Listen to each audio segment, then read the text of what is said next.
Good afternoon, everybody, and welcome to the first main race of the 2013 FIA GT Series. We're here in France at the Circuit de Paul Armagnac in Nogaro for the opening round of this 6-round season. The weather, as you can see, is a little bit wet. The rain has now started again by the looks of things. It's been on and off all day, mainly on, it has to be said, but there's plenty of hardy fans who have come out for this traditional Coup de Pâques weekend, the Easter trophy, here in the southwest of France. 11 degrees, the air temperature, you can see it's pretty chilly.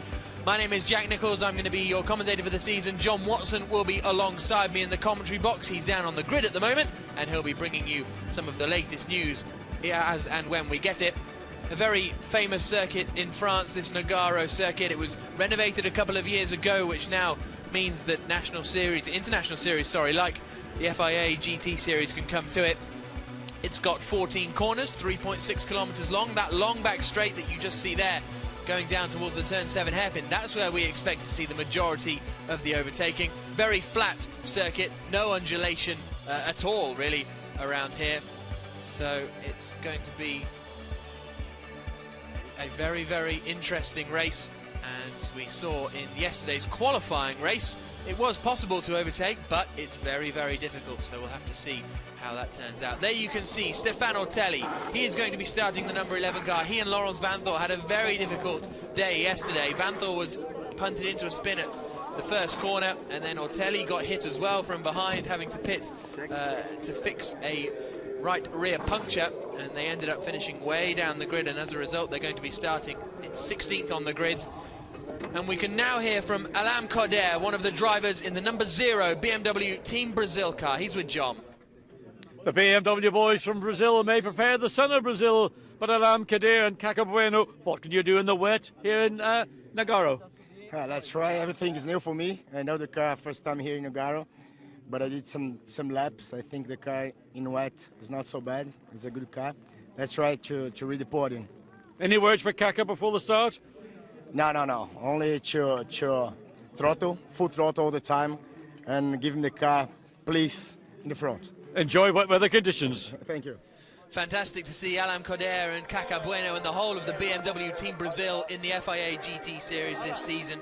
Caca Bueno, who's going to be starting that car, is a 5-time Brazilian stock car champion. Alain Coder himself races in the Brazilian Stock Car Championship, was 3rd in that championship back in 2010. He's also raced in A1GP, Formula Renault Brazil champion, and there you can see the two of them having a little discussion. And as well as those two Brazilian superstars, we've also got these two Brazilian superstars at the wheel of this car. Starting the number 21 machine will be Ricardo Zonta, the ex-Formula 1 driver, and he's partnered by Sergio Jimenez, who is a very experienced GT racer as well. So it really is an all-star lineup in these BMW Z4s. They do have some experience running these cars. Caca Bueno last year raced in the GT3 Brazil Championship with this very team and ended up 2nd place in the championship. So those two cars will start on row 4. Up at the front of the grid, though, we have the Belgian Audi Club WRT. Nicky Meyer-Melnoff will be starting the car. René Rast will be taking over, and we can hear from René now. René, you led this race in the dry yesterday. It's now wet. Can Audi do it again? I hope so. I mean, in free practice we saw already that the Audi was also strong in wet conditions, and I think we have a good chance to be in front again. Hopefully Nicky is doing a good stint now and gives the car to me in the lead, and then we'll see what happens. Have you told him how to get past Sebastian Loeb?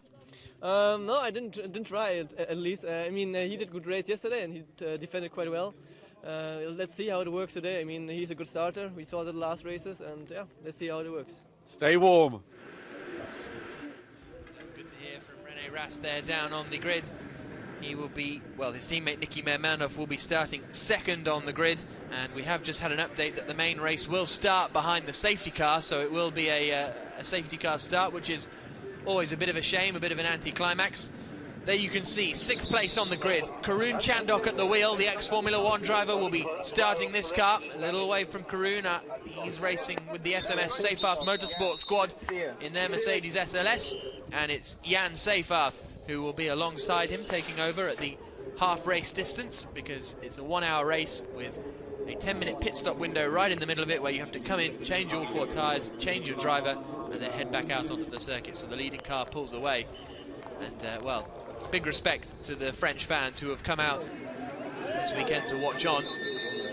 The Portuguese Nova driver car there lines up 5th place on the grid. They had a very strong race yesterday, and Carlos Vieira will start that car before handing over to Cesar Campanico. They looked strong all weekend, but had a penalty in qualifying which put them a long way down the grid. We can now hear from Alvaro Parent, whose car starts on pole. Alvaro, Sebastian's on pole position, but we just heard it's going to be a single car, safety car start to the race. Well, yeah, that's even better. So no, I think the conditions are tricky. So it's a lot different from yesterday. It's crazy. Yesterday, very sunny. Today, raining. And much colder, obviously. But safety car start for us. See the track now behind the safety car. I think for at least a lap or two, and then see what we can do from there. I'm sure you'll keep it on the track. Many thanks. Thank you. So Alvaro Parent will be taking over that car there. In 4th place on the grid, we have Anthony Kumpen at the wheel, and he and Enzo Eid share that number 5 Phoenix Racing Audi, and it's very good to see Phoenix Racing in the FIA GT Series, a very, very successful outfit. Have won the Spa 24 Hour race, they've won the Nürburgring 24 Hour race, and now they're here to challenge in the FIA GT Series.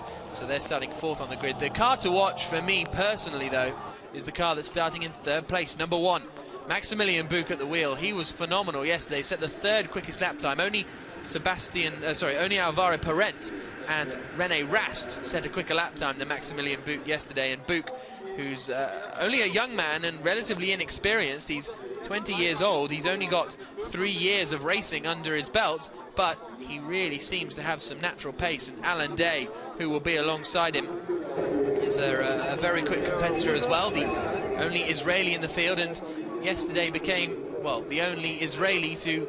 He didn't stand on the podium because it wasn't a podium after the qualifying race, but the first Israeli to be in the top 3 in a major international race was Alan Day. He did the first half of the Indy Lights season last year and ended up finishing 6th at Barber Motorsports Park. So in such a competitive category like that, that's a very good performance from Alan Day. Yesterday was his first ever GT race, so it's going to be tricky for him if he wants to get to grips with these cars quickly. And there you saw the 12 car just as we cut away. Nicky Manmanoff starting 2nd on the grid, and of course, because it will be a single file safety car start, the grid and rows and inside lines for the first corner become rather irrelevant. So all of a sudden, these two, Sebastian Loeb getting past Nicky Manmanoff, seems like it was worthwhile, because yes, they won the race yesterday, but as you can see from the door numbers here, it's a white door number for Sebastian Loeb and Alvaro Parent because they're in the Pro Cup. It's a black door number for Nicky Manmanoff and Rene Rast because they're in the Pro-Am Cup. So points-wise, getting past yesterday made no difference to Sebastian Loeb, but it got him pole position for this race, which now seems like a very good plan indeed. You can see the rain isn't coming down too heavily here in Nogaro. The circuit is definitely wet. It will definitely be starting on the wet tyres. There you can see the temperature, but the rain itself is not coming down too hard, which is very good to see. But no doubt it will come down harder during the race because these clouds are ready to erupt at any point. There's car number 7, Matthias Stumpf will be starting that car, the second of the Brazilian teams that have come here to drive in the FIA GT Series. He will then be handing over to Claudio Ricci. And they are starting down on the 5th row of the grid alongside Andres Zuber and Mike Parisi, actually, who in the Sebastian Loeb racing car had a difficult day yesterday with a few incidents here and there after the qualifying. In the qualifying session, they've been pushed down the grid a little.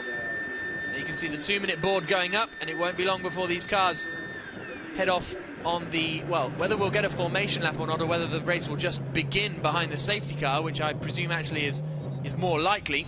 When the safety car pulls away, the clock will start ticking, I presume, but we will wait and see exactly how things transpire. But once the race does get underway, there's no doubt it's going to be very entertaining because we've got some quick drivers out there. You can see the wipers heading off on the cars, and the fans in the grandstands holding their umbrellas. And, well, John, you were just down there. It doesn't look like it's raining too hard, but it's still obviously going to be all wet tyres for these guys. Freezing down the grid. It is appalling. A bit of wind blowing, the rain comes in and goes, so you're standing 1 minute and you think it's over, then it's blows through again. So track conditions are both very cold and clearly very wet. We know that some people this morning had a problem with suddenly they lost grip front and rear. So the buzzword in the pit lane these days is getting your tyre pressures precise, not sort of trying to be clever and gain an advantage by either going up or going down. And lots of teams have found out that they've got to keep the precise pressure. The grip then is there, but visibility is going to be an issue. We will have a rolling start, which will simplify the start process probably more than the normal situation that we would see we saw yesterday. So difficult conditions, and of course Sebastian Loeb, pole position, going to be in the pound seat, as they say. But remember last year, those Audis in these conditions, they were the dominant manufacturer. Absolutely, so it's Loeb and Niki Manoff on the front row of the grid. We've gone through the top 3 rows already, then Zonta and Bueno in the Team Brazil BMWs on the 4th row of the grid. They'll be battling hard. Watch for Andres Zuber climbing through the field. There's going to be quite a few climbers, actually. I think Sergei Afanasiev, very quick in that Mercedes, starting in 12th place. Dominic Baumann as well, a very quick driver. Wolfgang Wright is the first of our Nissans in the part of the GT Academy program. Ortelli, watch for him coming through, as well as Mascarello perhaps towards the back of the field, and also Frank Stippler will be starting right down the back in 21st place, so watch out for him and Edward Sandstrom. They had difficulties, well, electrical problems yesterday. The car short-circuited effectively, blew the fuse. They've replaced the fuse, the car is running, but they are still not 100% sure. The fuse could blow at any time, basically. So they're going to be hoping that it doesn't. Well, you have to find the reason why the fuse blew in the first place. And sticking a new fuse in will rectify the problem, but it doesn't actually get to the core of the problem. So it's a bit of a stick a tail on a donkey, or stick a tail on a fuse, I suppose, and see what happens. And there is the number 16 Door Motorsport car, started by Daniel Kilvitz. So the clock has started now. So the main race of this season has begun, obviously under underwhelming circumstances. There's going to be another lap behind the safety car, at least. So it gives us time to get to know the grid a little bit before they head off. One of the things I noticed this morning during the warm-up is that Nogaro's got a variety. It's got like a surface of many colours, literally. Around the racetrack, you'll see a lot of parts of the racetrack, different coloured tarmac, which indicates either old or new tarmac. One of them, principally, is at the end of the straight into turn 7, and there's a minor little step where the surface change occurs, so keep an eye on that, because I think that's going to be an area where people could easily get caught out under brakes. We saw the WRT Audi squad not very happy for some reason. I presume all their cars have lined up in the correct places. Well, we saw Stefan Ortelli on the grid, so I didn't spot him having trouble getting away, but there's our pole car, Sebastian Loeb, trying to get some heat into those tyres. Then we've got the Nova drive machines. There are the 2 BMW Team Brazil cars, then the second Sebastian Loeb racing car.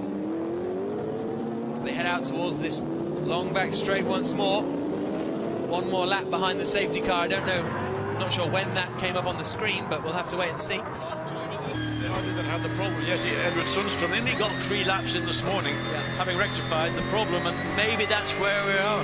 So there is Caco Bueno, 5 times Brazilian stock car champion, and stock cars in Brazil are not the same as stock cars in the United Kingdom. We're not talking about the ones that fly around at Birmingham Wheels or Skegness. These are proper... Skeggy? Yeah, the memories, eh? These are proper V8 GT cars, effectively, that race all around Curitiba, Interlagos, and it's a massive, massive championship in Brazil. I mean, well, Rubens went there, didn't he, and struggled a little bit. Yeah, and he struggled since he's left Formula 1, to be truthful. But anyway, Checo Bueno and Alam Kadir are 2 top drivers in that championship, and they think their car, their BMW Z4, is going to be sweet as a nut, a Brazil nut. So the lights are out on the safety car. This race is about to get underway for proper, possibly Sebastian Loeb's first ever safety car start. I would have thought. He certainly had some races in French GT last year. Whether he actually led a safety car restart, we'll have to wait and see. But he would have certainly at Le Mans been in a safety car contest. Yeah, as part of it, but as part of it, not necessarily leading it. Of course, at Le Mans they've got 2 or 3 safety cars which are all put out at one time, and all it does is add to the confusion of that particular event. But the car's now in line for the start. So the lights are off on the safety car with 55 minutes to go. The race starting in the rain behind the safety car, but now we've got racing proper. Sebastian Loeb leads the main race here at Nogaro across the line. Niki Meyer-Melnhof is coming with him. The BMWs are already fanning out, and in fact that's an attack on Karun Chandhok going into the first corner, and it looks like already Kaka Bueno has made it past Karun Chandhok. As they come through, yes, Bueno ahead of Chandhok, who's now coming under pressure from Zonta, and Andreas Zuber is right with him, but Sebastian Loeb it is who's in the lead of the race and is starting to just pull away a little bit. Look at the conditions down there at turn 4. Chandhok really struggling to find the grip. Yeah, I mean, just in turn 4, it tightens up at the exit of the corner. Again, trying to go around on the outside, the BMW, the Mercedes on the inside, getting traction off turn 5, always going to be a problem, more so in these conditions. But Sebastian Loeb has got the clear bit of racetrack. He's decided he likes the bit of racetrack that's the centre, then moves back again. Needs to be careful not to be seen to be moving around. You're allowed to make one move from left to right, right to left, but beyond that, then you've got to hold station. Good battling here between Andreas Zuber and Matthias Stump. Stump actually got past going into turn 5, but Zuber's managed to get the advantage back again, all in the squabble lower down the field. As they come through the left-hander now and out towards the old pit lane here, there is Andreas Zuber in the number 10 Sebastian Loeb Racing McLaren, and you can see the wall of spray that everyone's driving into as they now try and pass Karun Chandhok, who's really struggling for grip in these early stages. On board we go with Kaka Bueno, down towards 13 and 14. Bueno then is in 6th position. That's Carlos Vieira up in front of him in the Nova Driver Audi. Well, I think the BMW, talking to Kadir on the grid, Adam Kadir, he said we've got a good car in these conditions, and we're looking at Kaka Bueno to try and make that move stick as he comes through turn 1. And again, look, the driver's just almost a whiteout as they go into turn 2. So Niki Meyer-Melnhof has only a 0.6 of a second deficit to Sebastian Loeb up at the front. It's pretty close between the two of them. Those two have disappeared from Maximilian Buch, who was my, perhaps, shout for this race. But obviously the Mercedes in the hands of both Buch and Karun Chandhok is struggling a little bit to get the pace. As we go on board with Bueno then, trying to find a way past the Nova Driver car. The BMW looking strong, as you say. Yeah, looking to go around the outside of the corner, something that drivers will do on these circuits when these conditions, but he couldn't make it stick, so he's dropped back a little bit as we make the run down out of 6 into turn 7. Hopes to have a look down the inside, but too far back. Got the sister car behind him, Ricardo Zonta, and then we see Andreas Zuber in the second of the Sebastian Loeb Racing McLarens. And he has got past Karun Chandhok. There is number 11, Stefano Telli, slicing his way past the 32 machine, started by Wolfgang Reip. And we go on board now with Ortelli. In front of him is the Grasser Racing Lamborghini, started by Dominic Baumann. As he comes through the left-hander, pretty very smooth on the throttle from Ortelli. Changing a few little dials down there, and a bit of a slide coming out for Anthony Kumpen and also for the Audi behind the Nova Driver Audi. So this is going to be an interesting race, this one, I think, but the two leaders have scampered off down the road. Here they are, Sebastian Loeb and Niki Meyer-Melnhof have pulled clear of the 3rd place car of Maximilian Buch, and then the battles behind are a little bit closer. Here comes Karun Chandhok under pressure now from Matthias Stump coming into turn 1. That's the battle over 9th position. No way through. Keep an eye on Checo Bueno, because he was trying to get past the Audi just ahead, and that was into turn 1 and 2 as we go back to the lead through turn 5. And Niki Meyer-Melnhof may have, well, it's showing 3/4 of a second. It looked slightly less than that as they go through turn 5. And Niki Meyer-Melnhof may well try, as the BMW does get alongside the Audi in turn 5, side swipes it. Oh, that was so close. I don't know how Carlos Vieira held on to that one. I'm not sure if there was contact, I think. There was very slight contact, but in these conditions it only needs that slight contact just to push the car sideways. Great job in recovering it, but more so in maintaining his position. And also Ricardo Zonta is coming under pressure. Here comes Andreas Zuber up the inside. He's not close enough into the turn 7 hairpin, as he darts out of the spray to have a little look, but Carlos Vieira, I don't know how he managed to hold on to that in these wet and slippery conditions. And behind, Karun Chandhok is still holding on to that 9th place.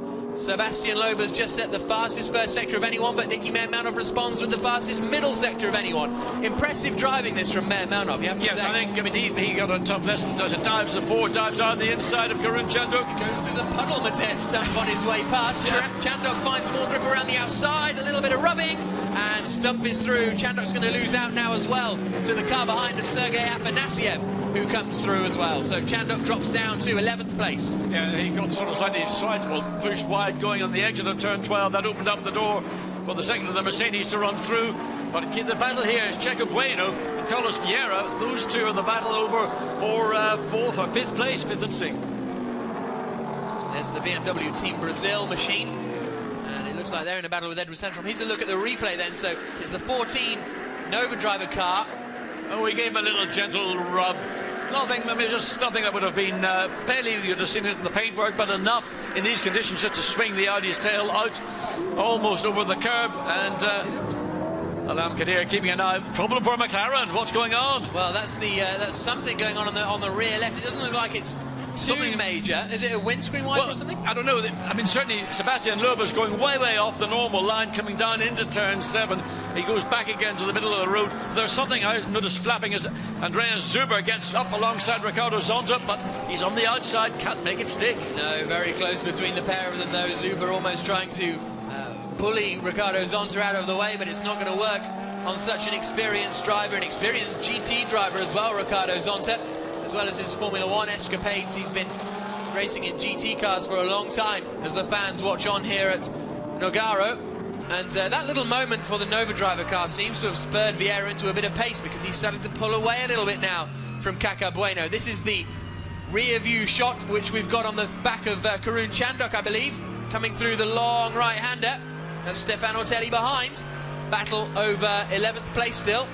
Ortelli's got past Baumann on this lap and will soon be trying to get past Karun into the final corner, and Ortelli takes a wider line in. This should give him the opportunity coming down towards turn 1. Chandok knows it, goes defensive. Ortelli still tries to find the inside line into 1, and he should have got that job done, I think. Yeah, well, I think he got it done pretty comfortably. Yeah. Well, not pretty, he got it done. Let's leave it there. Karun comes back, puts the Mercedes nose up the inside as they go into turn 2, but Ortelli's got the ground and he's able to consolidate, but there's Nissan trouble behind for Karun Chandok. Absolutely, so it's the 32 Nissan behind, and actually, my apologies, Ortelli hadn't got past Dominic Baumann. Baumann had got past Chandok, so Baumann is 11th, 12th is Chandok, and 13th is Stefan Ortelli, and again, Loeb was hugging the inside line. Yeah, he's got, and the BMW, the India Team India car, off onto the grass. That's Aman Ibrahim down at turn 4, so maybe some contact somewhere. We'll have to see if there's a replay of that one, and now he's coming under pressure.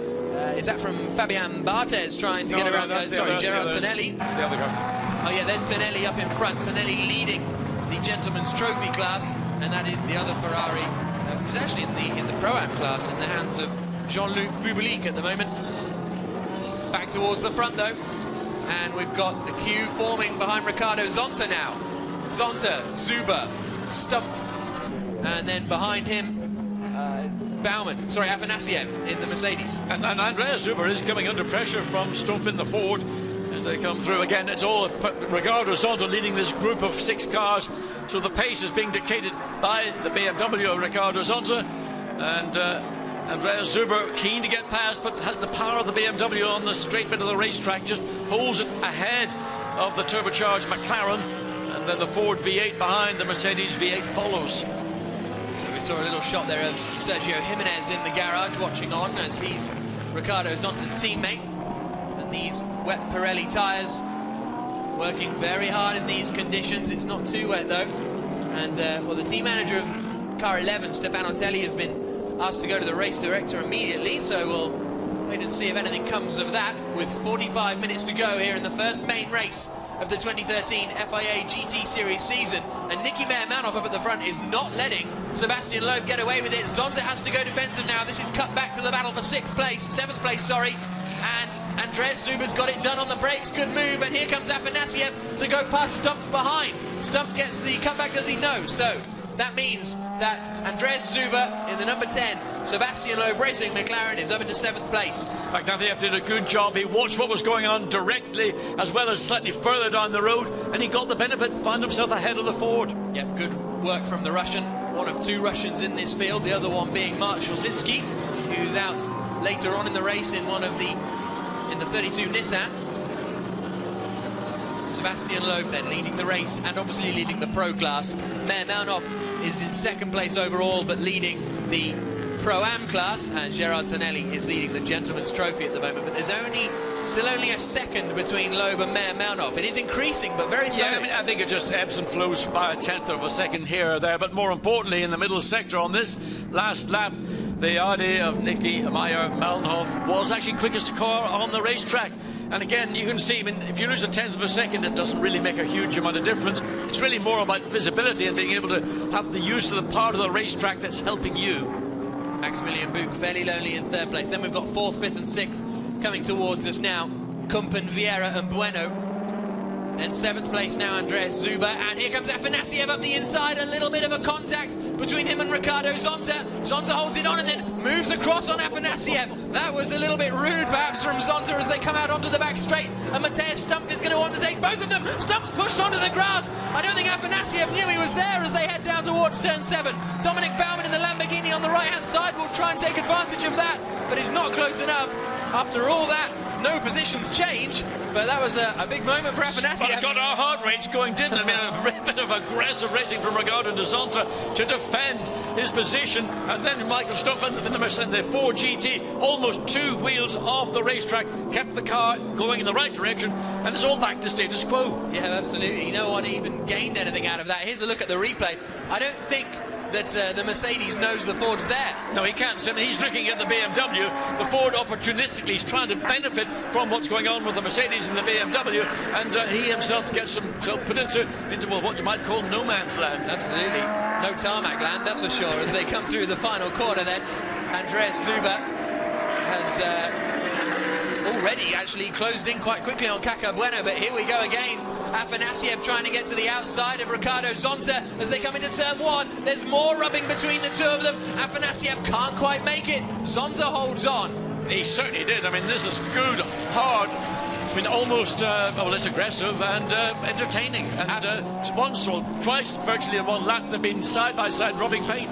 Afanasiev has actually received a black and white warning flag, I presume, for that manoeuvre of pushing Matthias Stumpf onto the grass. And that's a rude manoeuvre from Afanasiev. That's pretty. There we go. Zonta gets him back. Afanasiev is off, and Sergio Jimenez watches on. Afanasiev may be able to get out of there, may not. We'll wait and see. But all this has allowed Matthias Stumpf past. Here comes Stefano Telli now to try and join the party and make up a few places in the Audi. We're on board with him. He's in the middle of a 3-car sandwich coming down into 7. And he has to settle in behind the Lamborghini, but Zonta has lost 4 positions there. Well, I mean, Ricardo has been a Formula 1 driver. He drives stock cars in Brazil. That was pure stock cars from Wolverhampton, not from Brazil. 2 cars, 1 car out, 1 car damaged, and I've no doubt that the steward will want to speak to both drivers. There may be a penalty for Ricardo Zonta, but the Ignatieff car, well, if he gets it back on track, that'll be his penalty. But both drivers going at it without anything spared. Car 2 has rejoined the race according to race control, so I don't think there'll be much damage to Afanasiev's car. It didn't seem to be wheel on wheel. There is the car, like damage to the right rear corner. You can see some of the bodywork has been, the carbon fibre has been shredded, but no damage to the suspension of the car. Tyres appear all to be fine. Let's have a look at it again.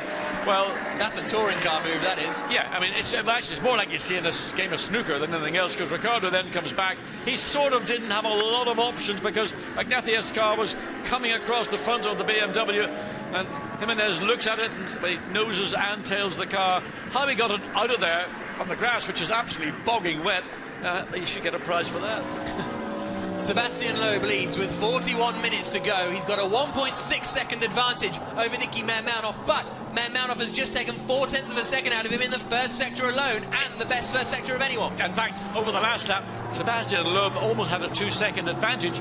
Now, Nicky Meyer Malnoff may have just backed off, going back to the action, coming down the straight. Sorry, folks, this is more interesting. It's Dominic Baumann who's now challenging Matej Stump. Zonta is also under pressure. Karun Chandok is involved with the 13 car of Frank Stippler. So this is all now over 12th place. Sorry, 11th place, I should say. Zonta, then Karun Chandok, who we're on board with, and who we're now in the grass with. He got hit, he got put on the back. He could see his hand as Frank Stippler possibly was the car behind him as they came across the line the last lap. Clearly, Karun Chandok got an almighty whack in the rear of that SLS Mercedes. And you can see the back of that car. Now, has he got suspension damage, or is that just simply because he was off track and on the grass? Well, welcome to enclosed car racing. Ford off. Oh, that's the number 8 Ford, though. That's the second one, which is driven by Rajan Mascarello. He's beached it in the gravel somewhere out on the circuit. I think he wants to send a ship-to-shore message to say he's not going to get out of there without assistance. Now Andreas Zuber is up behind Caca Bueno in the battle over 4th place. Caca Bueno in the BMW Team Brazil machine, the Z4, and then behind in the number 10 McLaren is Andreas Zuber. There's the front two, though. The gap 1.1 seconds at the end of that last lap, and there is at turn 7 that Mascarello's gone off. And that'll be a waved flag zone, so no overtaking on the approach or in the corner. And that's one of the major opportunities around this Nogaro 3.6 kilometre circuit. Everybody needs to be aware that they must go through that zone slower than they would have done on their previous best. And just a clarification from yesterday, if Mascarello gets pulled out of the gravel trap here, he is then allowed to rejoin the race. Now, whereas we're used to kind of sprint racing being sprint racing, if you're out, you're out. Because it's GT sprint racing, it still adopts the kind of long distance GT rules of if you're out and you get helped back onto the track, as long as you can start under your own power, you can go back in the race. With the exception of qualifying. With the exception of qualifying, yes, very true.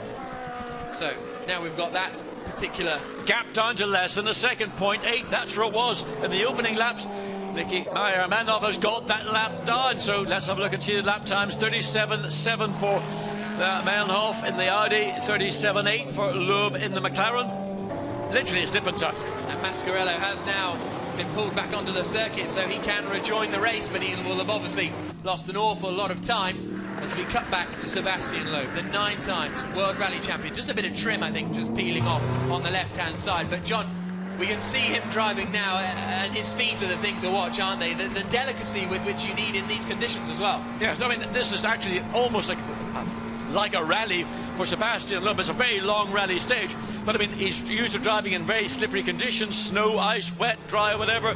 Both feet are part of the action. You see his left foot coming off the brake onto the throttle with his right, then he modulates the throttle just to steer and check the car, then his left foot is now completely away from the brake. He doesn't want to allow his left foot to ride the brake while he's on full throttle. Now back onto the brake, steering the car, turning in.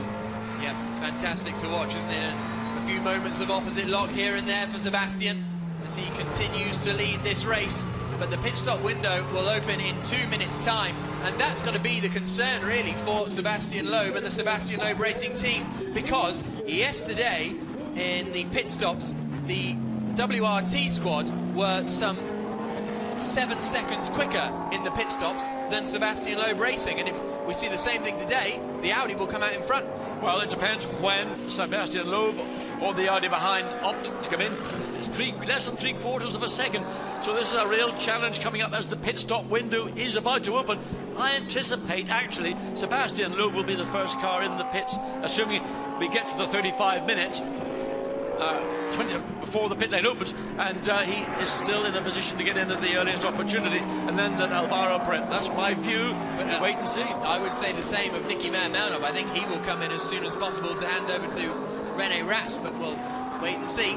So in 3rd place still is Maximilian Buch, very, very lonely there. 4th place Anthony Kumpen, 5th place Carlos Vieira, 6th place Caca Bueno, who only has a 0.6 of a second advantage over Andreas Zuber. Stumpf in 8th, Baumann in 9th, 10th is Ortelli, and 11th is Stippler. And in fact, this is the battle from 8th, 9th, 10th and 11th that you're seeing right there on the screen now.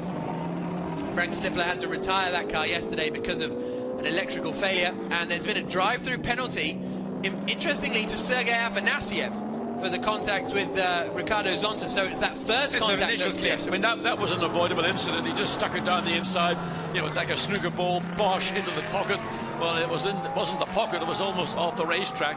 There again, these 4 cars battling, Ford way out to the left, Lamborghini trying to get down the inside, 2 Audis squabbling over who's going to get that position, whether it's 11th or 12th.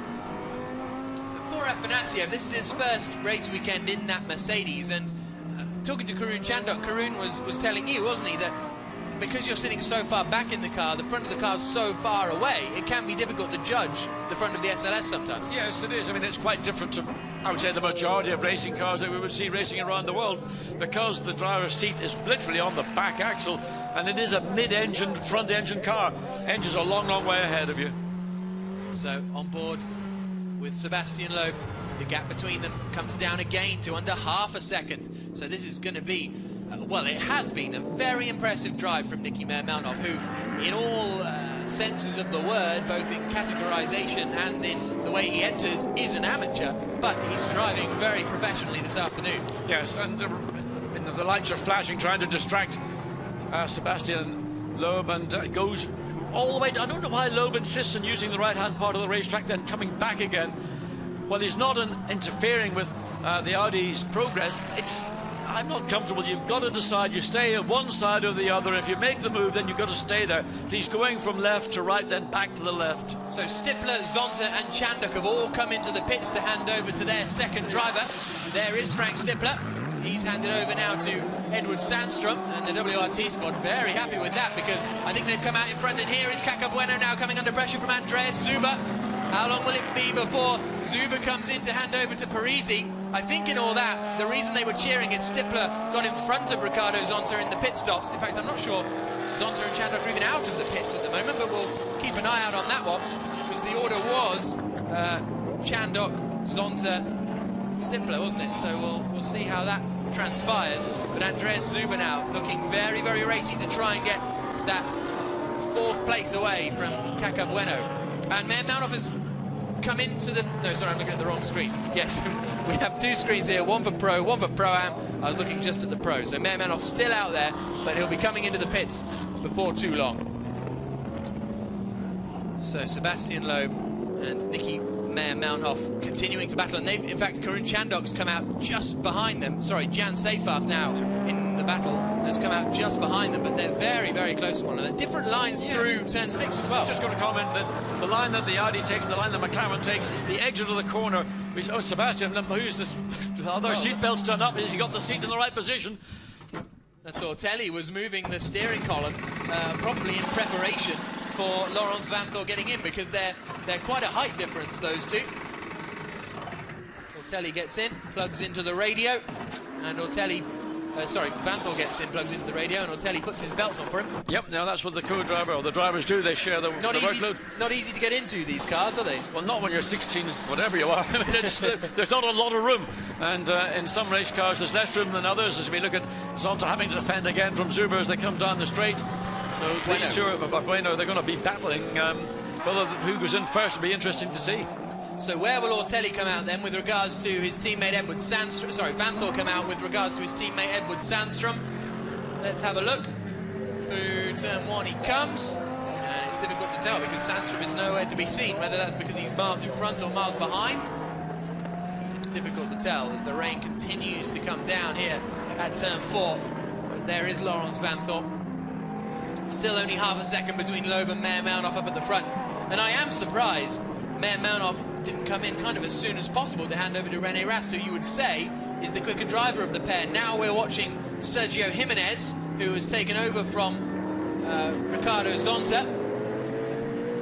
And right behind him, he has got Alex Buncombe as they come out and head down the back straight once more. And Buncombe is very close. Towards the inside line, and this should be job done for Alex Buncombe. Yeah, he did a good job. He measured that very well. He got it right in the exit of turn 5, got the momentum, and it was made in relative terms an easy overtake. Jimenez didn't do anything aggressive to defend, maybe just focusing on what was going on ahead of him. As we go back, this is the battle for the lead And in fact, the Mercedes of Seefeld is actually running almost, you might say, quicker on fresher, wet weather tyres, that is, than the two lead cars are doing. Yeah, well, Jan was very, very quick yesterday, Jan Seefeld, at the wheel of that 28 Mercedes. So he has made his pit stop, so he's a lap down and everything, so he's totally not involved in this at all. Yeah, but his lap time, having a look at the Lamborghini and the Ford. Matthias Stumpf and Dominic Baumann.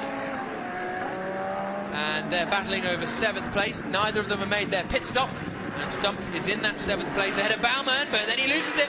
Just on throttle on the exit of the corner, just too greedy, maybe caught the edge of the curb. Different levels of grip between the racetrack and the curbing. And around she went, and there is... In comes Sebastian Loeb into the pit lane, as if the weekend couldn't get worse for the sister car. A drive-through penalty has been given to Mike Parisi and Andreas Zuber for not respecting their start position, which is a real shame for them after a great race. But this is the crucial pit stop then. Alvaro Parent taking over from Sebastian Loeb.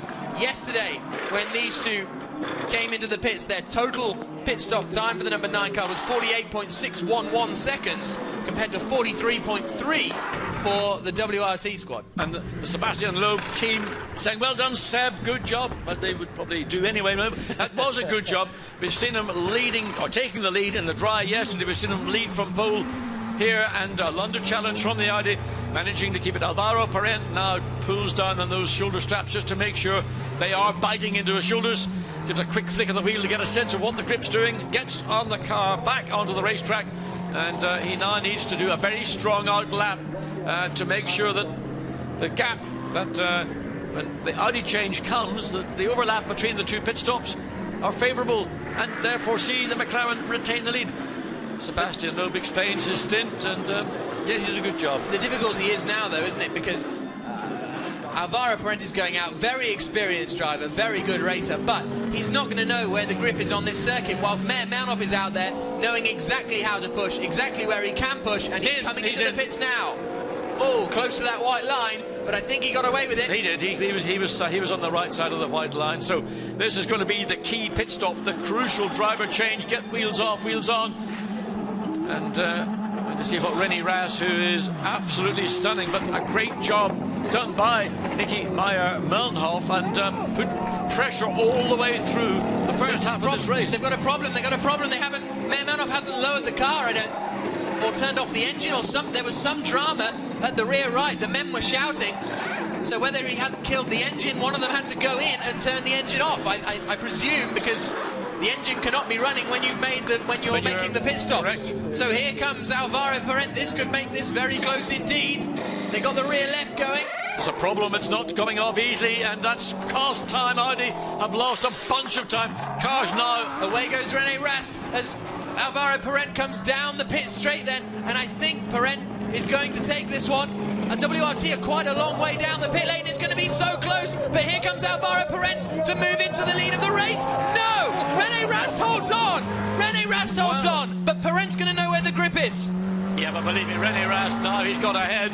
He had to do what he had to do, and he will hold up the McLaren. He knows that in these conditions, Alvaro Parent won't have the latitude that he had in the dry conditions when he chased that car through all the way in the dry session. Now, out of turn 5, that was the corner. The Audi was stronger than the McLaren in the dry, and we still think that the Audi's marginally better, but Parent is well positioned. He's going to get a draft. Watch for Rast going to the right. Parent's got to go to the left. Can he have enough speed in the straight to go the long way round? Rast is going to be late in the brakes, as he was in the dry on Sunday, and he's maintained the position, and Parent's going to have to get out of it. It's Groundhog Day for Alvaro Parent, isn't it? He thought he might have a bit of clear air to drive in today, but instead he's been put out right behind René Rast, where he spent most of yesterday. So perhaps the advantage for Parent is that in the wet, the grip is in different places. So whereas yesterday he could only really make a traditional attack for the overtake, here, you know, around the outside might be a little more doable because of the way that the track works in the wet. I mean, basically, in these conditions, you're fighting grip, whether it's inside, outside, or the middle. You then get an extremely competitive and combative component like René Rast, who knows exactly what he needs to do to make that Audi appear to be 3 times as wide as it actually is. Absolutely. So the Sebastian Loeb Racing Squad and WRT are both going to be absolutely glued to this. The pit stop window will close in a minute. Everyone has made their pit stops now. No real changes in the top 4 or 5. Matthias Stumpf is up into 5th place. No, Sandstrom is up into 4th place, actually, as we go on board with Alvaro Parent. We'll give you a full rundown of the order in a few moments' time. And there's contact! Rene Rast is sent spinning. Alvaro Parent lifts his hand to say sorry. What's he going to do? What's he going to do now? Well, he's got damage to the left front of the McLaren, but what occurred was that Rene Rast was slightly wider entering into the exit of turn 4. Alvaro Parent was quicker and he got the nose of the car down the inside of the Audi, closed the door and bang into the back of the Audi. Damage to the front, you can see the damage to the front of the McLaren. Is he going to have a puncture? Is there bodywork damage? Is that car secure, or will Alvaro Parent have to make it into the pits? Well, what an interesting turn of events here with 25 minutes to go in the first main race of 2013. Alvaro Parent will have to see if he has to come into the pits, but even if he stays out there, he's in the lead of the race now. He surely will receive a penalty for that.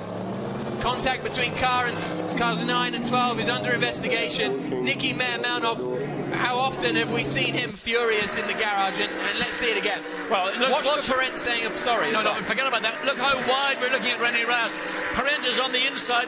It's a closing gap.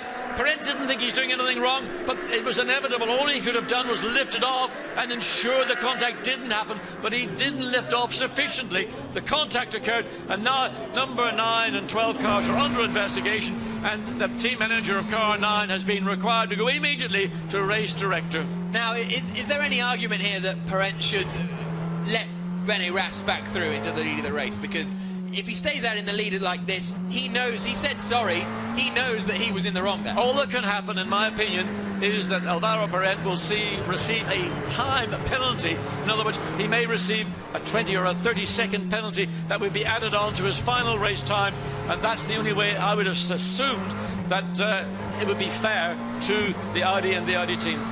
Yep, or a drive-through penalty, of course, as they come through the left-hander. This is now the battle between Jan Seyfarth and Sergio Jimenez over 8th position.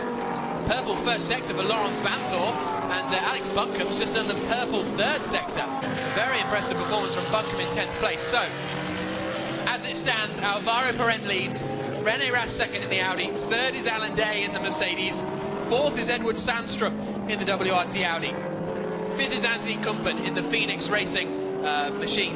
6th place is, at the moment, Mike Parisi, but I don't think he's taken that drive-through penalty that we saw he was given. 7th place is Cesar Campanico. 8th place is Laurens Vanthoor. 9th is Alan Coder. 10th is Alex Buncombe. And 11th is Harry Prochik. So that's how things are going at the moment. Laurens Vanthoor goes purple in Sector 1 again. Here's Jan Seyfarth about to pass Sergio Jimenez to move up into 12th position. And through he goes. Jimenez doesn't get the car stopped in time and runs wide. No, he didn't. I mean, it sort of looked a bit limp, I have to say. That I thought Jimenez could have done better than he did do. The Mercedes wasn't alongside as they got to the corner. It was only because Jimenez ran wide that the Mercedes was able to take the corner. 22 minutes to go. There is Dominic Baumann. Sorry, it's Harry Prochik now at the wheel of that car. He's running in 11th place, just outside the points. Points just like in Formula 1. Car 10, not respecting that's start just a position. reminder, That's a reminder of Mike Parisi's drive-through. Yes, so Harry Prochik in 11th place. The points, that's it. 25 points for the win, 18 for 2nd place, just like in Formula 1, down into 10th position. As they come down towards turn 7. And still damage on Alvaro Parent's car. Rene Rast then, let's look at the lap times. They're still lapping very, very evenly. And Alan Day might come under pressure from Edward Sandstrom, because Sandstrom's just gone purple in Sector 1 and was 0.3 of a second quicker than Alan Day on that last lap. And then we've got some flashing lights behind. That is going to be Laurens Vanthoor at the wheel of the number 8 car as he tries to make his way past Jan Stovacek, who's currently in the Gentleman's Trophy. Fabien Barthez is leading the Gentleman's Trophy, the 1998 World Cup winner. The goalkeeper for France and Manchester United is leading the Gentleman's Trophy, so that's good to see at his home race. That's just some lappery going on there. But and there's Mascarello. Yeah, but where you get past these lap cars, it's just about as critical as getting past a car you're in a race with, because it's so easy to get held up for a sequence of corners. Laurens Vanthoor got it done coming out of 7 through 8 and into turn 9, and he's on his way. So there is our race leader, Alvaro Perent. The gap is 3.3 seconds between the two of them, and on that last lap, René Rast was 0.6 of a second quicker than Alvaro Perent. And there's 3.3 seconds between them, so if that gap continues to come down each time, we may well see Rast on the tail of Perent before too long. Well, will he be on the tail, or will he literally be on the tail? Exactly, that's the question. Down onto the main straight again, and Perent's doing it as well. Not just Loeb. I don't know. I mean, now we're saying Rast is copying, doing the same thing. Now, whether they feel that, well, in a straight line, what difference does it make? Unless it cools the tyres, because the tyres are getting overheated, but that usually happens when the circuit's dry. Jack, believe me, I was out there for half an hour. It ain't going to heat the tyres up. Ground temperature is probably about 0. So here now is Alain Coder coming under pressure from Alex Buncombe, who's having a really good race in the Nissan. He's now battling over 9th place. The WRT is still the quickest cars out there. Vanthoor goes purple again in Sector 1, but watch for the Nissan of Alex Buncombe. Will he peel to the inside and send one up the inside of Alain Coder going into the 7? He will, and he gets the car stopped. Very good to see. Yeah, good pass. We've seen a number of those from Alex Buncombe, and that was another classic get the car positioned rightly. He got fair play. In fairness from the BMW, he got the car alongside, he took the corner away, and he's now made up one more position up into 9th place. The sister RJ and Nissan is currently running in 14th place in the hands of Mark Szorzycki. And here's a look at a replay, and well, there's the same thing. We've seen it before. But, I mean, in most terms, I would say that would be seen as a avoidable incident, and there would be, Luke Sebastian Loeb knows as well, that would ordinarily, in the dry conditions, certainly be seen as a penalty. In these conditions, because the Audi was much wider in the corner, the McLaren much lower on the corner, well, maybe it's going to be something decided by the stewards. Whether it'll happen before the final lap of this race, we've got just 19 minutes remaining. And the gap is down to 2.4 seconds. René Rast has clawed back most of the last time as Sebastian Loeb, in discussion with some of the engineers, maybe looking at some of the potentials that might befall Alvaro Perent before this race is concluded. Down into turn 7, that last lap, well, you can see the gaps here. 0.8 of a second pretty much every lap, apart from the lap it was 0.6 that René Rast has taken out of Alvaro Perent, which is very impressive. The Sebastian Loeb Racing McLarens were all over the shop in warm-up in the wet, weren't they? They got it all right on Friday, Saturday, but this morning, nowhere. Well, I'll tell you what, if Alvaro Perent goes on and wins this race, there's only one question he's going to be asked. Absolutely. And we will. Was it an avoidable incident? Yeah, no, exactly. But I imagine the stewards will answer that question before they allow him to win the race. I want to hear it from the lips of the man. Well, you're not on a bit of paper from the stewards' room. You're going to be down there. You'll have every opportunity to ask him. So there is 0. Alain Coder, 6th place for him. He's just been passed by Laurens Vanthoor. But it's still a strong performance. Vanthoor again, purple in Sector 1. Every lap, Laurens Vanthoor is going purple in Sector 1. And this is on board with Alain Coder as he comes down into the right-hander, the 31-year-old Brazilian from Sao Paulo. Raced in GT3 last year, in GT3 Brazil, that is. Picked up 4 wins, 3 at Interlagos and 1 at Orlando Miura. A1GP with Team Lebanon, Formula Renault Brazil champion. You can see there. Yeah, again, just watching the contrasting driving styles of Sebastian Loeb and Alain Coder in the BMW. And very much more a right foot drive, but I mean still left foot braking. But the two driving styles, one fundamentally based on a rally, the other very much on a stock car Brazil style of motorsport. Lots of lock as he tries to swing the car one way and the other. And he's looking at the head and the angle of his head. He's sort of slightly looking sideways as he drives the car through some of those corners. Yeah, absolutely. As he shifts up through the sequential gearbox in the Z4 before he hammers on the brakes coming down into the right-hand hairpin at turn 7. And this is the battle over 3rd place now. Alan Day ahead of Edward Sandstrom. And Sandstrom's been very, very quick so far in this race. His best lap is a 37.5, whereas the number 1 best lap is a 38.4. So Sandstrom should be able to get past Alan Day before too long. The gap at the front is down to just 1.8 seconds, though, we're going to have a battle on for the lead once again before too long. So we've got battle for the lead, battle for third, and fifth place man Enzo Eid is all alone at the moment. Yeah, well, and the battle for the lead clearly will be the crucial battle, but nevertheless, it's getting on the final podium spot. Audi are going to push very hard there. You go back to the battle for the lead. Alvaro Perez, and we look at now Rennie Rast. Rennie Rast using the lower line in turn 5, the McLaren running the higher ground to try and gain some grip on the outside of the racetrack. We look at the 3rd and 4th place again, the Audi slightly higher than the Mercedes as they go through 5 and then the crucial run through 6, and this is where the Audi had previously, I believe, an advantage over certainly the McLaren in the dry, and we now look to see whether the Audi's got any advantage or not over the Mercedes in the wet. And Mercedes going defensive, Audi goes out to the left to try and get the cut back under brakes. He's not really got enough position to make it stick unless there's an error from the Mercedes, but he stuck it down the inside. Can he make it work? That's going to be a close one. Edward Sandstrom not quite close enough in that white FIFA 13 Audi. Very, very close between the two of them, though. And, a little look up into that left-hander. That's an interesting one from Sandstrom. He's getting frustrated, isn't he? He wants to get past and up into 3rd place as quickly as possible. It'll be 3rd place in the race, but also 2nd place in the Pro Cup, which is very important as well. Give him 18 World Series points going into the next round in Zolder in 3 weeks' time. And you can see how quickly Sandstrom has reeled in the Mercedes of Alan Day, but still, first GT race for Alan Day. Good performance. Extremely good performance. Car 8 apparently is slow between turns 12 and 13, which is the 2nd Ford GT in the Gentleman's Trophy, so that will be a shame for Mascarello and Felipe Tozzo if they have run into trouble with 14 minutes to go. But this is the battle over 3rd place. Gap at the front is down to less than a second though as well, so where to watch. That's the difficulty for everyone here at the circuit. Now just keep an eye on these two cars. Watch what the Mercedes does into turn 5. It stays low. Audi stays high, trying to get the grip on the outside of the corner, to get the drive off the corner. Again, to get the turn through 6 to maximise the exit speed. There, the Audi of the 2nd place in the battle with Perez. And again, the headlights flashing to indicate I'm not going to...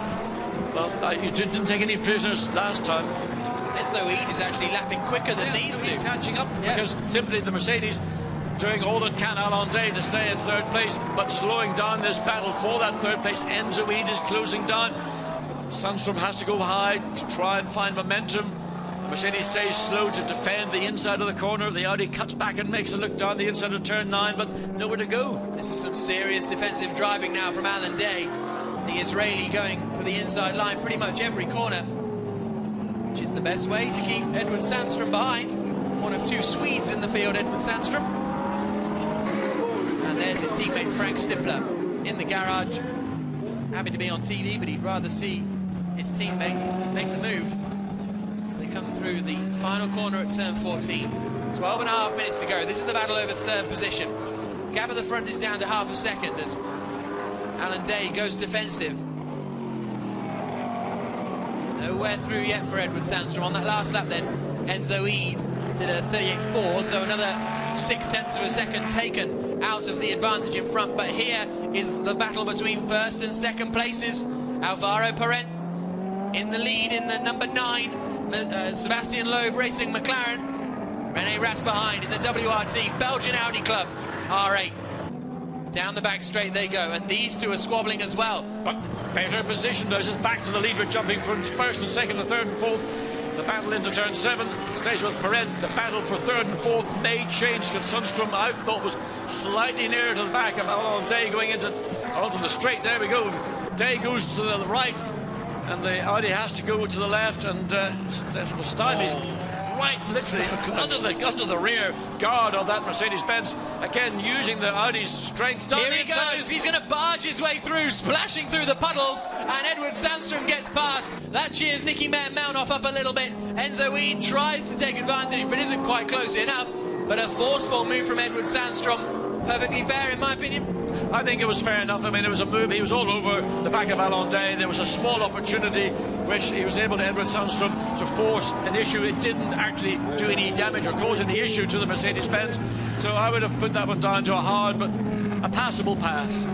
So Edward Sandstrom is up into 3rd position overall, 2nd place in the Pro Cup, and Enzo Eid is going to try and follow through as well now. Good strong performance from Enzo Eid, who had a very frustrating year last season, but this year him and Anthony Kumpen look like they're a strong pairing in that Pro Cup lineup. Here's the move again. Right, so the Mercedes in the middle of the road, the Audi sees an opportunity, there's space down the inside, you have to make it for you. There was a rub wheel to wheel, both front and rear, and once the Audi got the ground, then really there was nothing much that Alain Day was able to do about it. And you can see the joy, and that isn't Prince William in the pits, that's Nicky Meyer-Melnhof. So here comes the battle for the lead down towards turn 7. Alvaro Parent, Rene Rast, 10 minutes to go. Hence these two cars again. Drive through for car number 9. Alvaro Parent for releasing belts before the car was stopped. Alvaro Parent, who we're on board with now, the race leader, has to do a drive-through penalty. Well, that's interesting. That was Sebastian Loeb who released the belts before the car had stopped. Everybody does that. The difference between loosening them and releasing them. Loeb being told now. And well, he reacted quite well, didn't he? Yeah, but he's learned. You know, he's the boss. The buck stops with Sebastian. You know, that's what happens when you're the boss. Somebody's got to take the blame. It's the boss. Absolutely. Boss. Yeah. Into the left-hander comes Alvaro Parent, and he comes into the pits to serve his drive-through penalty. And Rene Rast takes the lead of the race. So, well, I mean, a shame for the race. Yes. But rules are rules, and taking your seatbelt off is possibly the most dangerous thing you can do. Well, what drivers normally do is when they come into the pits, they release the shoulder straps and they use their shoulders to loosen the belts up. But what Sebastian Loeb has apparently done is actually released the buckle, and then the belts would split and he comes back in just behind Alain Day. Yeah, just behind Alain Day and just in front of Enzo Eid. So that is going to be... Oh, and Enzo Eid gets through. Yeah, so Enzo that's Eid, 5th place now for Parent.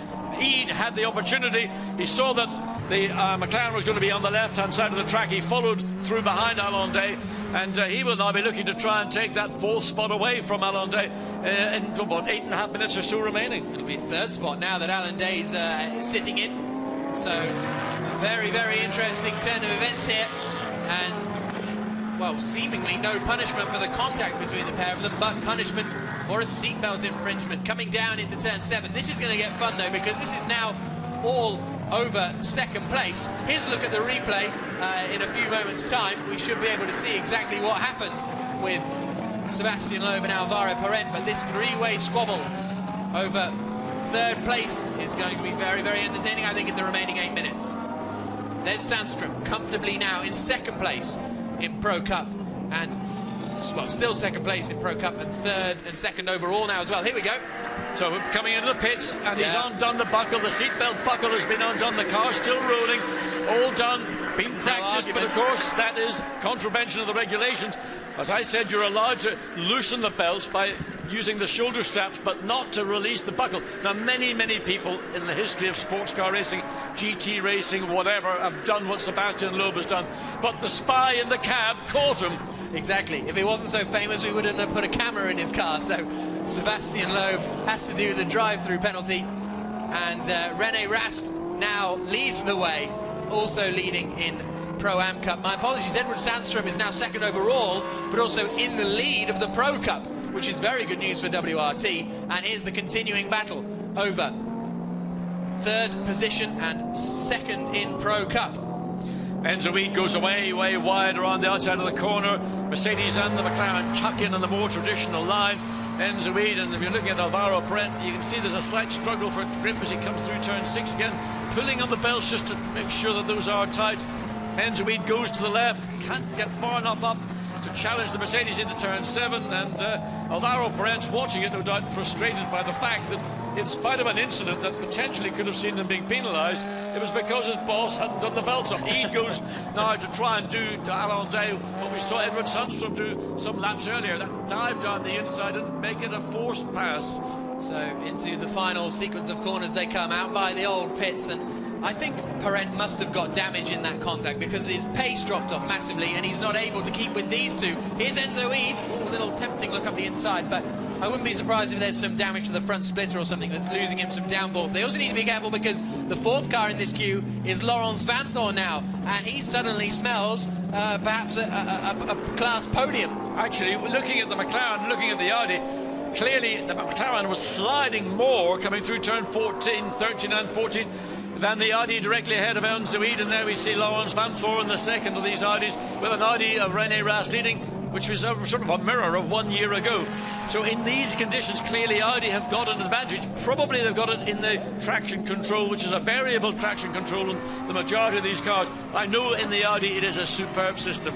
And here comes Laurens Vanthoor up the inside of Alvaro Perez. So close between the two of them. Almost a repeat of the incident we saw for the lead many laps ago. Car 13 under investigation. Possible overtaking under yellow flags. That's the Pro Cup leader, Edward Sandstrom. So it's all kicking off here in the stewards' room as we come down towards turn 7. It's 2 by 2 for 3rd and 5th. Alan Day goes defensive, as does the McLaren behind, but no movement just yet on that front with 5 minutes to go. Well, it's tough racing outside of the leading car. René Rast, remember, was tagged by this car, the McLaren of Alvaro Perez. We thought he might have been out of the race, but he recovered. He caught up to the back of the McLaren. The McLaren then suffered as and Laurens Vanthoor almost caught the back of Perez's McLaren through turn 10. Vanthoor knows if he gets past Perez, then before too long he can attack Ede and Day and be up in second place perhaps, because there's only 4 minutes to go, so time is very much of the essence for Laurens Vanthoor. But René Rast continues to lead. Here is Perez and Vanthoor. To the final 2 corners. Audi leads, Audi second, Mercedes third, Audi fourth, McLaren fifth. That's the way the brands are going at the moment as we go back on board with Laurens Vanthoor, the young Belgian driver who was very impressive in his first season of GT racing last year and is continuing that impressive form today. Well, big moments. Yeah, both cars. You can see the McLaren also got a serious twitch on. That's allowed Vanthoor to get up along and inside and through turn 4. Oh, he's going to run him off onto the out of room, isn't he? No, Perez stayed in there. It didn't look as though Vanthoor had given him enough room. Vanthoor will now have the inside line, though, coming through turn 6 and going down towards the hairpin. And I think Perez backed out of that. No, he's still in there. He's still there. And the McLaren's got better straight line speeds. But surely Vanthoor with the inside line will get the job done under braking. Yes, he does. Perez did everything he had to do through turn 4, through turn 5, through turn 6, got slight advantage on the straight, but Laurens Vanthoor was on the inside. Now Alvaro Perez looking to come back up the inside into turn 9, then the short run down into turn 10. No space there for the McLaren driver. They are lapping fairly quickly, to be honest. They're doing 37s, 38s, so they're only 10 seconds off a dry weather time, which isn't terrible, but it's still very, very slippery out there and almost drifting around. 3 minutes to go then. The battle for third place is still on. Alan Day and Enzo Ede squabbling hard. Back end stepping out a little bit for Ede. Through the final corner, René Rast is still way up in the lead of this race, and Edward Sandstrom is way off in second place as well. So this is the third place battle. The number 1, HDP, Gravity Charouz, Mercedes SLS, and the number 5, Phoenix Racing, Audi R8 LMS. And soon to be joined, I think, by the second Audi. Whether Vanthoor can get in quickly enough remains to be seen, but look at Alvaro Perez dropping back. Real shame for them. I mean, whether there's damage to the car in terms of the aero of the car. Now look at Enzo Ede, goes way, way high, actually loses ground. Laurens Vanthoor is going to take that place, I would imagine, very shortly. 4th place is available to Vanthoor because Ede ran wide, and last time that gave a little bit of relief to Alan Day and the Mercedes in 3rd place. Ede goes out to the right and Vanthoor stays on the left.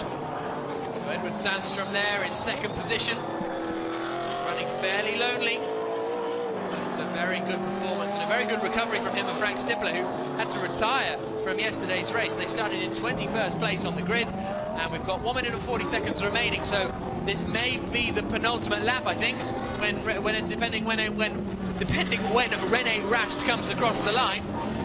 Well, that's going to be very, very shortly, because he is about, what, 20 seconds ahead of this battling group of cars, not these particular ones, but they may just sneak another one in, but I suspect that we will see this as the last lap. Rast has just come across the line with 1 minute and 20 seconds left on the clock, so this will be the final lap of the race. René Rast, it should be fairly easy for, but Alan Day and Enzo Ede are both going to have to watch their mirrors as they come out over the start-finish straight again. very close between the Mercedes and the two Audis. The McLaren's dropping back all the time.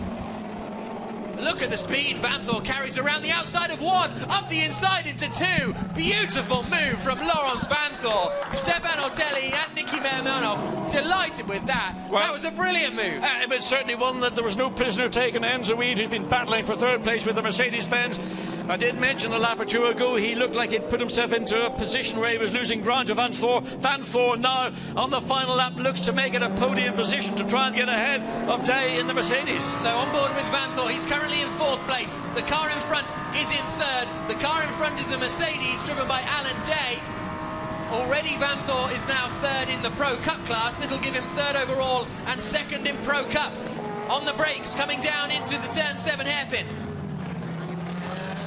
Went deep in to try and get the traction out, and he's done it! Vanthor gets past Alan Day! Vanthor up into third position now, 2 cars past in the space of 1 lap, brilliant! And here comes Enzo E to try and get past Day, no, he appeared that almost Alan Day thought last lap, no problem, but Laurens Vanthor was absolutely possessed and got the move, and it was a clean move, and take away now on through the podium. But there's René Rast crossing the finish line to take the checkered flag. He wins the race. He and Nicky Mermelnov will be absolutely delighted with that. Second place in the race goes to Edward Sandstrom across the line. Third position is going to be Alan Day. It's going to be Laurens Vanthor, of course. After a brilliant drive, Laurens Vanthor takes third place, second in Pro Cup. Alan Day fourth, Enzo Eid fifth, Alvaro Perez sixth. 7th place overall is Cesar Campanico, and that's second in the Pro-Am Cup. But look at those guys, absolutely delighted down there at WRT. But drive of the race, without doubt, goes to Laurens Vanthor. That was phenomenal.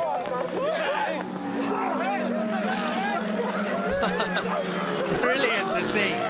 It's as if they've, well, WRT have taken, therefore, also a 1-2 in the Pro Cup. So whilst René Rast will win the race, it's a 1-2 in the Pro Cup for WRT. It's a 1-2-3 on the podium for WRT. They're only running 3 cars. They win in the Pro-Am Cup as well. Phenomenal, absolutely phenomenal performance from them. And, well, with all the different battles going on, it kind of slips your mind who's driving for who when René Rast is out in the lead. But a 1-2-3 on the podium it'll be for WRT Audi, and what a phenomenal start to the season, and in particular Laurens Vanthor. I mean, that was just some brilliant driving, and the first, and oh, that's very good news as well. It's just been announced, car 13, Edward Sandstrom, no further action taken. He obviously didn't overtake under waved yellow flags, so that's good news for him as well. So through the final 2 corners they come.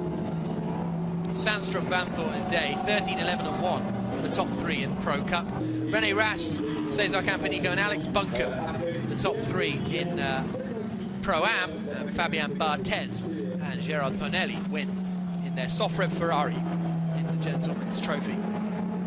What an absolutely thrilling race as they pull back into the pit lane now, and we're going to see a very happy WRT squad as they pull in a win in both Pro-Am Cups. And there is René Rast, the race winner. Vanthor will take the plaudits, but let us not forget René Rast put in an absolutely stonking drive. WRT delighted. Vincent Voss in the cap on the left-hand side, congratulating René.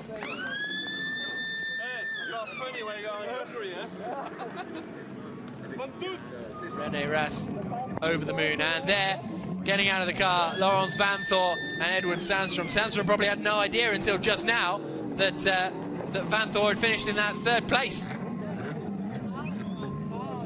As the rest of the cars go into Parc Fermé, not sure where Edward Sandstrom thinks he's off to, but we can now hear from the race winners, René Rast and Nicky Mermelnov.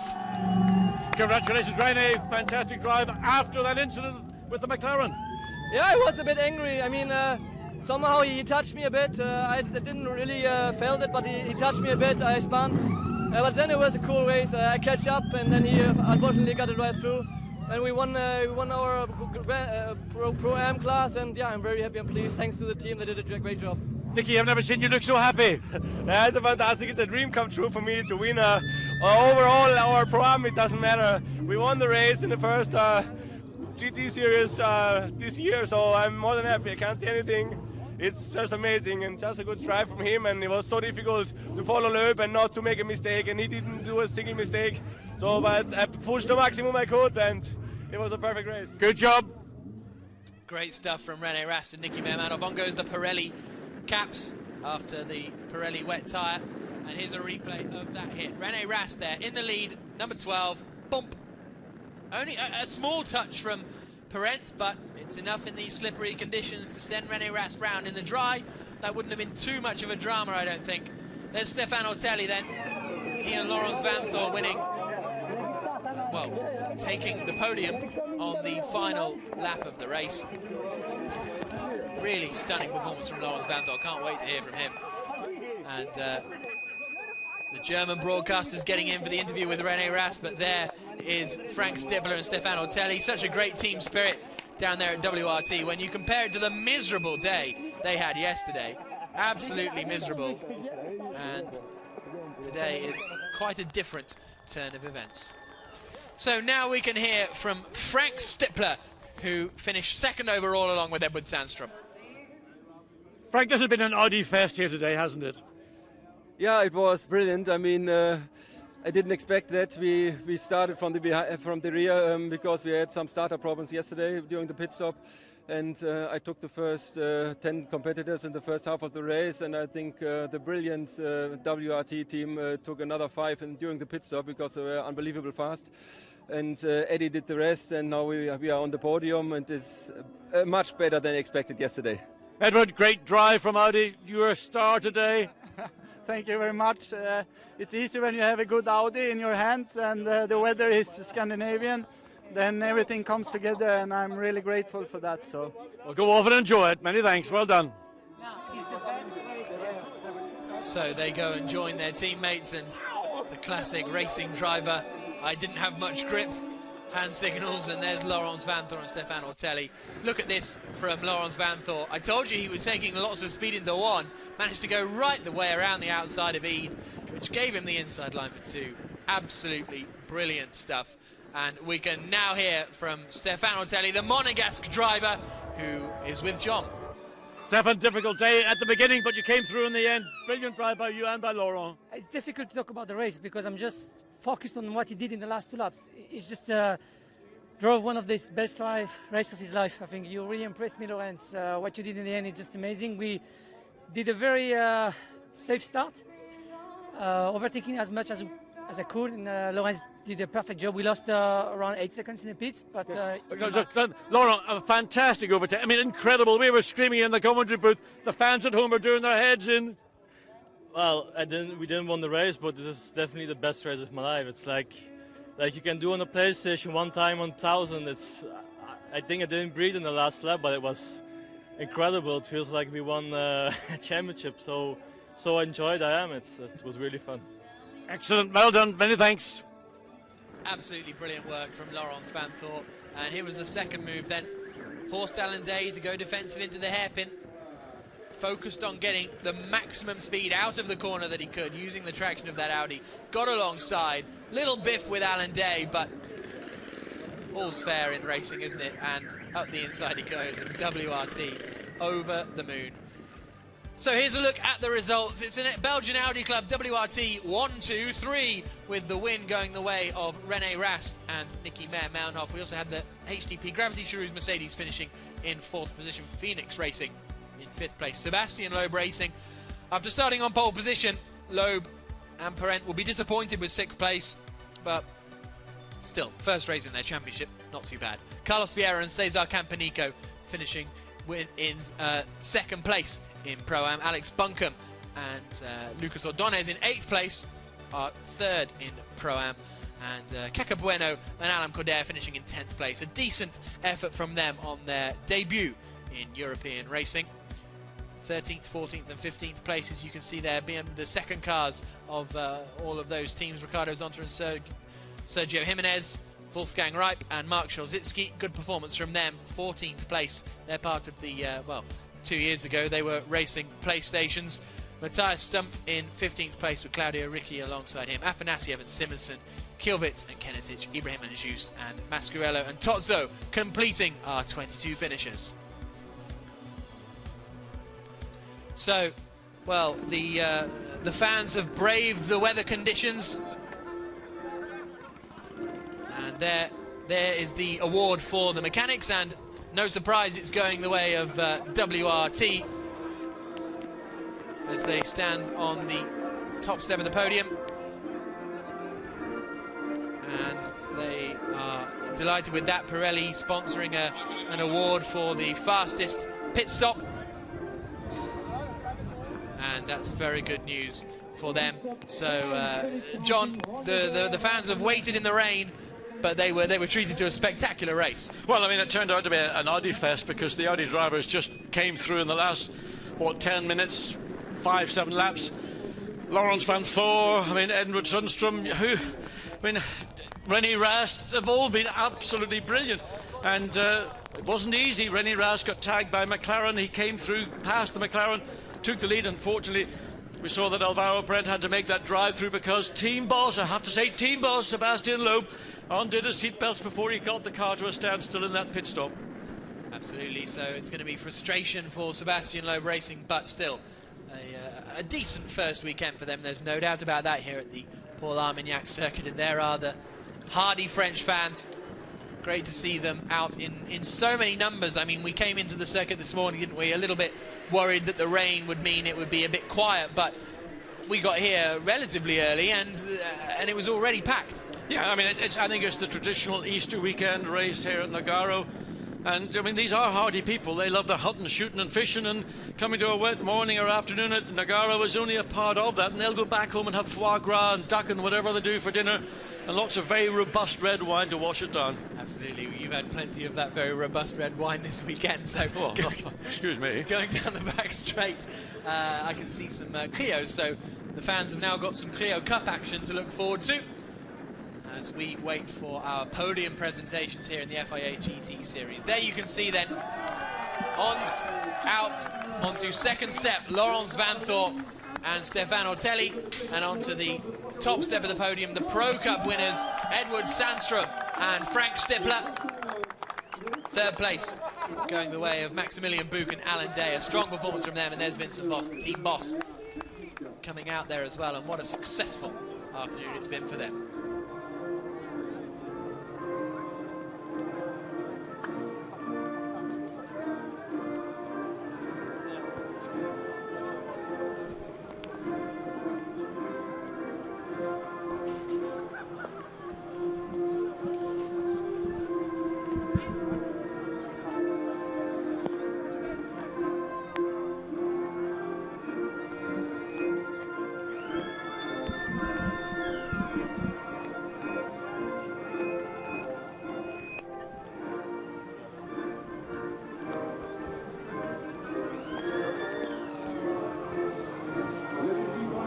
So the Belgian national anthem for the winning team, Belgian Audi Club, WRT. And I think that'll mean a lot to Laurens van Thor, the Belgian driver, who must now be really looking forward to his home race in Zolder in 3 weeks' time. Sandstrom and Stippler on the top step. This is the Pro Cup podium, so we will see René Rast and Nicky Mermelov on the top step in a few moments' time in the Pro-Am podium. But a very, very entertaining race. Maximilian Buch and Alan Day. Good performance from them, wasn't it? Absolutely. I think we're sort of maybe getting overshadowed by the Audi domination here, but I think Alan Day did a very good job basically having to deal with very competitive Audis behind him. And, well, I mean, just to go back to Laurens van Thor, he said he thought that was the best drive of his life. I mean, he was absolutely... You could see the delight and the satisfaction, and that of his teammate Stefan Ortelli standing beside. Both of them have worked very hard, but those closing laps by Laurens van Thor were absolutely special. Elizabeth Mitterland giving Vincent Voss his trophy, and now they nearly went for the champagne, but I think they've got a few more prizes to receive. Box of foie gras, probably. That's what happens at Nogaro traditionally. They get a box of local delicacies from the circuit. And here it comes. I'm sure they'll be very happy with that. And, well, they're going to need a couple of hands, really, aren't they, to take that off. And look at that, Vandal's desperate for the he's champagne. Desperate to go. I mean, here it they'll goes. just drop them over the top of the podium. There'll be guys from the team beneath to catch it, but there they are, the champagne or whatever they have down in Nogaro. It may be the local sparkling wine, but anyway, it's getting well and truly sprayed by very, very happy members of the Audi team. The two Mercedes drivers have disappeared very wisely, I think. Absolutely. So Ortelli and Stippler getting along very well there, as you can see. Stefan Ortelli, this is well, his home race. He's a monegasque driver, but France is effectively his home race. As they stand now on the top step of the podium for their photographs. And the applause from the very large Maximilian Buch's in there somewhere, just to the back. He just sneaked back in after all the champagne had been sprayed, so wisely went behind the podium just to ensure that he stayed as dry as possible. Champagne, of course, well, some of the drivers will be damp from driving, others will have been dried out during the time we were in the pits, but thoroughly soaked once again. And trophies and champagne bottles, mementos and mementos as well, for that matter, are being taken away. And well, there'll be a pretty happy, I would think, press conference in a few moments' time as we now wait for the other podium ceremony. I think you're absolutely right. The Pro-Am Cup podium will be next, where we will have our overall race winner onto the top step. A great venue for the season opener here at Nogaro, isn't it? Because it's not a circuit that many race fans may have heard of. It's never been on the real Formula One radar, but you come here, there's loads of crowd. It's a great little circuit, very friendly, lovely area. It's great stuff. Well, I think what the circuit emphasises to me is that it's got a character, it's got a personality. It's not completely bland with wide open spaces where you need a pair of binoculars to see where the runoff actually ends. I mean, it is an old school style circuit, and all the better for it, and particularly the section of the circuit around turn 10, 9, turn 11, which lead into the original pits at the circuit. So it's got that character and warmth that, you know, sometimes gets lost with the very newest of circuits around the world. So onto the top step of the podium, René Rast and Nicky Meyer-Melnoff. Vincent Voss up there again because he is the boss of the Belgian Audi club, Team WRT.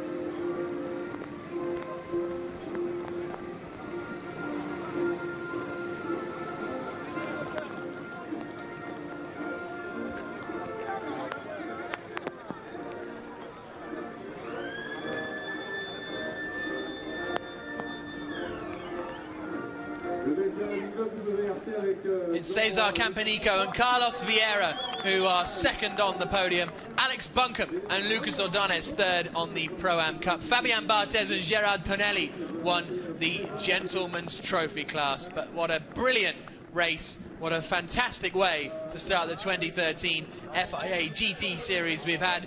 And it all started an hour and 20 minutes ago. So the race started under the safety car conditions, and Sebastian Loeb led the way ahead of Nicky Meyer-Melnoff, and that super slow-mo shows you exactly the kind of conditions they were dealing with. Big moment there for Carlos Vieira, managed to hold it, and then we had this moment, didn't we? Afanasiev pushing the Ford onto the grass. I mean, totally unaware the Ford was in that sort of blind three-quarter vision of the Mercedes-Benz. Nothing happened, and there was no penalty as a consequence. It was something that was not intentional. Look how close the cars were coming through turn 1 towards turn 2 at the end of the first lap. Really spectacular stuff. But up at the front, it was Sebastian Loeb who got away. We expected him to pull away from Nicky Meyer-Melnoff. He didn't. Sergei Afanasiev gave Ricardo Zonta a knock. Zonta gave Afanasiev a knock and sent him off into the barrier. Afanasiev was given a drive-through penalty for that. And Karen Chandok ages ago as well, we saw being punted into a spin. Great battles right throughout the field. And then we had Nicky Meyer-Melnoff and Sebastian Loeb battling hard, but once that got taken over, René Rast had the lead of the race, and Alvaro Parent went into the side of him. Yeah, so just as a case of who got out of the pit lane first. The McLaren did their stop earlier than the Audi. Audi just sneaked out with René Rast, but he got tagged by Alvaro Parent. And then, of course, we had to see the drive back through by René Rast. Superb drive. Yep, that was on board with Alvaro Parent as that incident occurred. Then we had Edward Sandstrom force his way up into third place, very, very forcefully, getting past Alan Day. And then, for this reason, the belts came off Sebastian Loeb before he came into the pit stop, so he was handed a drive-through penalty. And when he came out, he was just in front. Well, this is going back actually to the earlier pit stop, isn't it? And then René Rast managed to close in and overtake. Then on the final lap, brilliant work from Laurens Vanthoor, past 2 cars in 1 lap. Yep, and he just shows that if you are determined and you've got the commitment, you can make things stick. Well, what a fantastic way to start the season. René Rast and Niki Mehrmanov won the Pro-Am Cup. The Pro Cup was won by Edward Sandstrom and Frank Stippler. Thank you very much for joining us. We'll see you at Zolder in 3 weeks' time.